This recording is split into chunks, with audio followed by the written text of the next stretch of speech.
So that to remove it is like tearing yourself apart. What is this control? If you wish to understand this, think of a little child that is given a taste for drugs. As the drugs penetrate the body of the child, it becomes addicted, and its whole being cries out for the drug.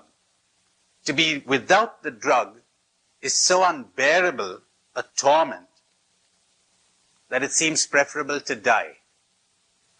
Think of that image.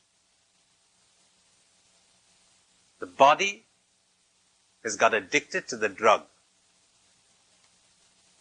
Now, this is exactly what your society did to you when you were born. You were not allowed to enjoy the solid, nutritious food of life, namely, work, play, fun, laughter, the company of people, the pleasures of the senses and the mind. You were given a taste for the drug called approval. Appreciation, attention. You know, to the point where psychologists began to tell us that a child needs attention. You've got to give him plenty of attention after you've drugged the child. Yes. I'll be quoting a great, great man after a while. A man called Neil. Those of you in education have surely heard of him. A.S. Neil, the author of Summerhill. Remind me to recommend 2 books to you tonight. I'll write them on the board. Only going to recommend 2. And one of them is going to be Summerhill. Neil. Neil says the sign of a sick child is that it is always hovering around its parents. It is interested in persons. The healthy child has no interest in persons. It is interested in things. You know, when the child is sure of mother's love, it forgets mother. It's going out to explore the world. It's curious, looking for a frog to put into its mouth, kind of thing.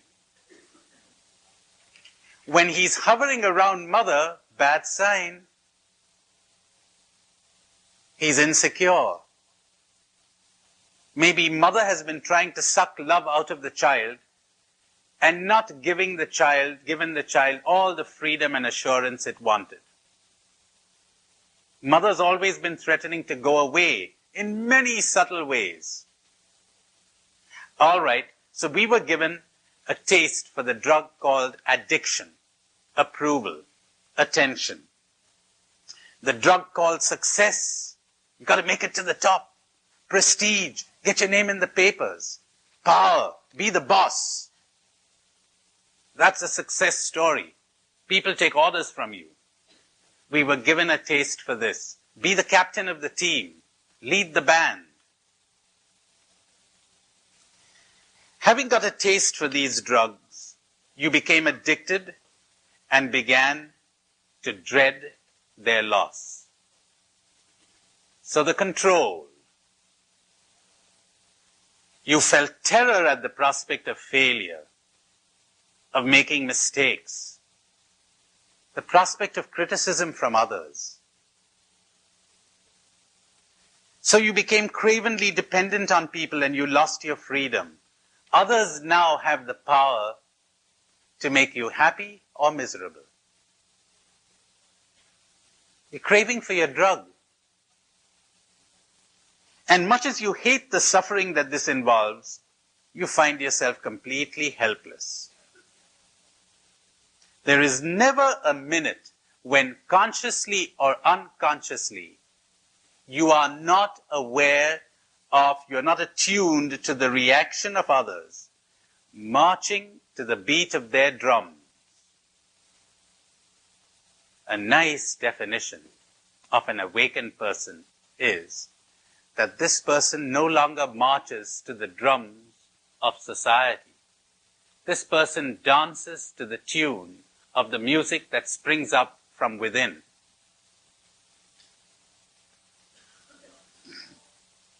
When you are ignored or disapproved of, you experience a loneliness so unbearable that you crawl back to people to beg for the comforting drug called support, encouragement, reassurance.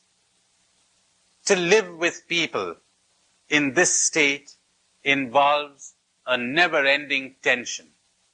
Have you ever paused to think of that? Living with people is tension.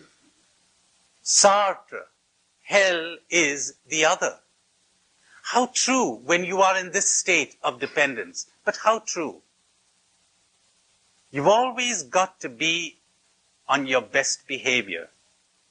You can never let your hair down. You've got to live up to expectations. You're always tense. To be with people is to live in tension. To be without them brings the agony of loneliness. You miss them. You have lost your capacity to see them exactly as they are and to respond to them accurately because your perception of them is clouded by the need to get your drug. You see them in as much as they are a support for getting your drug or a threat to having your drug removed.